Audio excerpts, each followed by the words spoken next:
Hey, what's up? So today we're doing something different. We are reacting to some memes related to product management. Let's see how these go, and I'll be adding in some stories and insider experiences as we go. This is going to be fun. How I feel at every sprint review. Yeah, I remember watching this and the guy was just throwing steel balls at the windows, and the first one broke. So then he said, let's try one more. Second one broke, but Elon being Elon, just went on as if nothing had gone wrong. This happens a lot in sprint reviews. You're going through your plan, you're going through what happened in the last sprint, you're going through the PRD or the stories that you have planned, and people are just throwing steel balls at your plan, trying to break things. But you just have to keep going, even though something might be broken, or you just have to promise, okay, I'll fix this, or we'll come back and I'll get back to you on this, but you just have to keep going with your plan. So yeah, this is totally true. If you could just add some UX to our customer journey, that would be great. This is like a PM talking to the designer and just saying, yeah, just slip in some UX, as if it's such an easy thing to do. But it's actually a lot more complicated than just throwing in some UX. UX designers have to really understand the customer journey. They have to really understand the problem that they're trying to solve, do a lot of research, all of that, to then eventually come up with some UX that actually makes sense and, applies and helps the customer. So good UX isn't as easy to do. PM trying to add a story after the sprint had started. Yeah, and the joke here is that this thing is based on the weight, so he has to swap in something which is the exact same weight for nothing to go wrong. If the weight is even slightly off, then the place explodes or he gets trapped or whatever. And this is very true for sprints, because PMs have to, if they're trying to swap something out or put something new in, they have to make sure that the two things fit exactly and have the same effort and have the same story points. If not, then all of the planning is going to go to waste. Either they're not going to ship on time, or there's going to be extra bandwidth and engineers are going to be sitting free and not having enough work for that sprint. So yeah, you do have to really balance the two things if you're trying to swap something. And generally this is something that engineering managers and engineers hate, because they have planned everything to the T for the stories and for the user points that have already been planned for that sprint. So swapping anything, nothing is going to be an exact match. So something is going to give way. A real customer problem versus dark mode, design-led is going towards dark mode. This is funny because it's very true. I've had multiple times when designers have come up and have really been pushing for dark mode as a feature or as something that they want to add to the current sprint or to the current roadmap. When I go back and tell them, hey, there's a long list of customer problems and other priorities that we should fix first, but designers always want to do dark mode because that's just something that has become a little bit of a hygiene from a designer's point of view. I still don't think that it's a hygiene from a user's point of view, but it's very interesting, and it's very true. Designers actually do this. Shots fired. I don't want to piss off any designers here. Dark mode does help sometimes and is important to users sometimes, but just make sure that there's nothing else that's higher priority that needs to be solved first. Stakeholders love it, me too, but the user is actually seeing it. So yeah, this is funny, and this is something that I've thought of a lot recently. I have a 3-month-old baby girl, and whenever I see her mobile crib placed on top of her crib, I have done this where I've actually looked at it like, how does it actually look from the bottom? Because the babies actually seeing it from the bottom, and that's the view that they care about, even though the other people who are the parents or the family and friends who are looking at the crib from the side see something very different. The interesting thing here is that the buyer is actually the parents or the family, and so that's why these cribs, these mobiles look very appealing to them rather than actually being appealing to the babies. And a great example of this is that babies are colorblind for the first few months of their life. So the colors that they would like the most are bright contrasting colors like red, black, white, yellow, etc. But a lot of the mobile baby products that you see in the market today are pastel colored, because the buyers, who are the parents, actually like the pastel colors and not the bright colors. So probably the makers of these actually know what's going on and are catering to the actual buyers rather than the users. Build something without talking to customers again, I dare you. Yeah, that's a recipe for disaster. You don't talk to your customers and build something that's just going to lead to to issues and failure. Improve the current features, add a new feature. Yeah, this is always interesting, and PMs always love working on new features rather than improving the current features. Once something is shipped, the V2 very rarely comes. So adding new features is always something that PMs skew towards.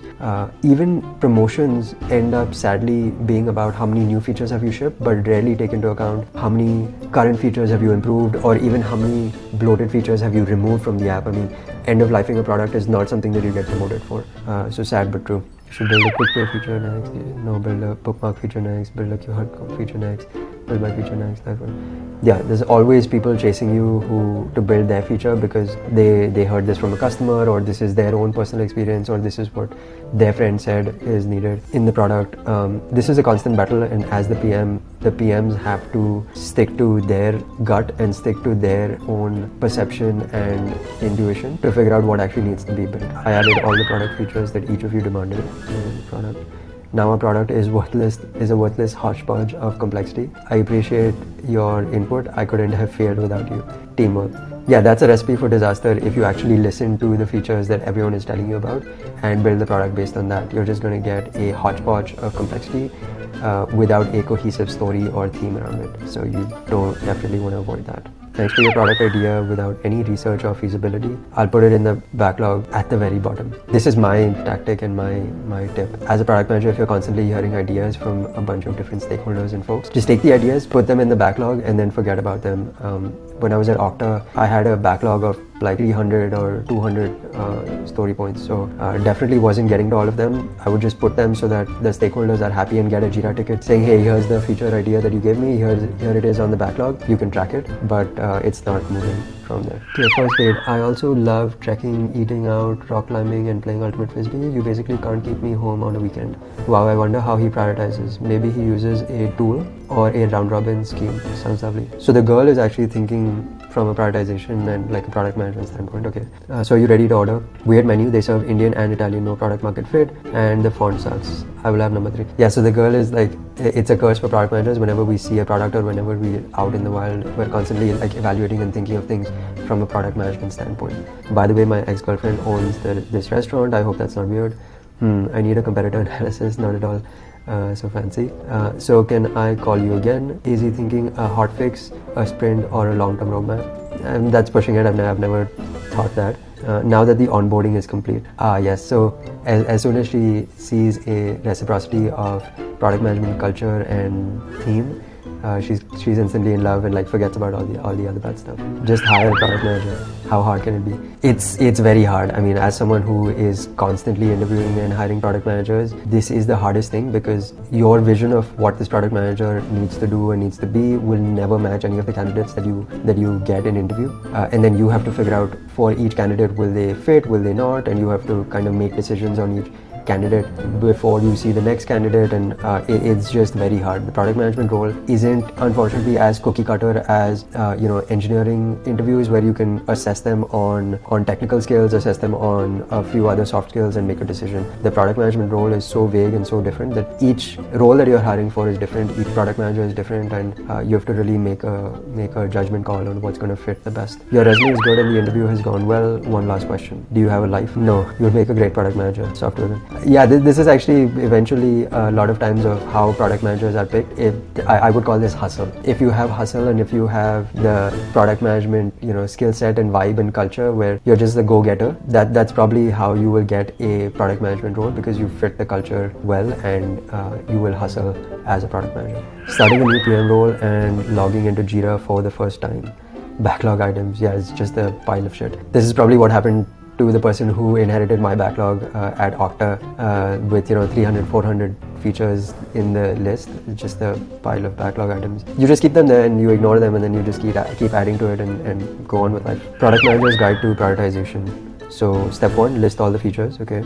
Step 2, score each feature using the RICE framework here for each feature. Step 3, throw away everything, okay. All these frameworks and all of these things rarely actually matter.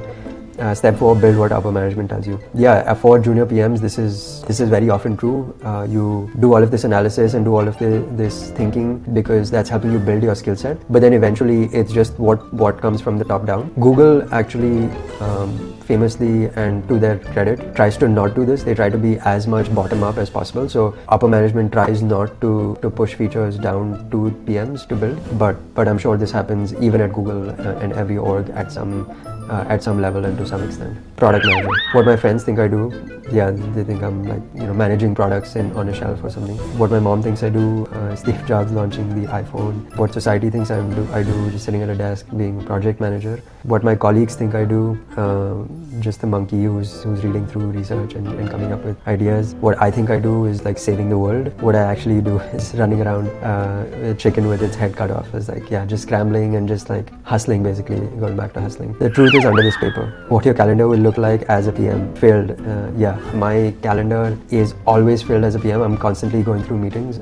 I think meetings take up a majority of my time, and communication and stakeholder management is really one of the core skill sets that you need to learn and use as a PM. How's my product idea going? Stakeholder asks the head of product with the PM. Ask the product manager. Product manager. No one wants your idea. Stakeholder is crying. Yeah, a lot of times head of product or even other stakeholders will use the PM as the gatekeeper and as the one who takes the blame. You can replace head of product with like head of engineering or head of design or others, where I have to be the gatekeeper and I have to be the bad actor or the bad one who is rejecting and telling everyone, no, sorry, no one wants your idea. Data blocks, Lego blocks, okay, sorted according to color, arranged, presented visually, stacked up and explained with a story. Yeah, this is actually a very important meme with a lot of underlying truth to it. You can take a bunch of things around you and you can take a bunch of data points or you can take a bunch of experiences around you, but unless you sort it, arrange it and eventually explain it with a story, nobody's going to understand it. Nobody can make sense of the first 4 pieces of images here, but once you explain it with a story, everyone can relate to it, everyone can buy into it, and everyone can eventually get behind this. As a product manager, it's very important to be able to tell stories correctly. I've actually found a single framework that is used by the top movies and the top writers and the top books to tell the best stories, but all of them follow the exact same framework for telling a story. You can watch this next video to where I go through this framework and break down everything to help you tell amazing stories and to make sure that you're not butchering stories by making yourself the hero of the story. No, that's the wrong thing to do. So watch that video next and tell great stories. Thanks.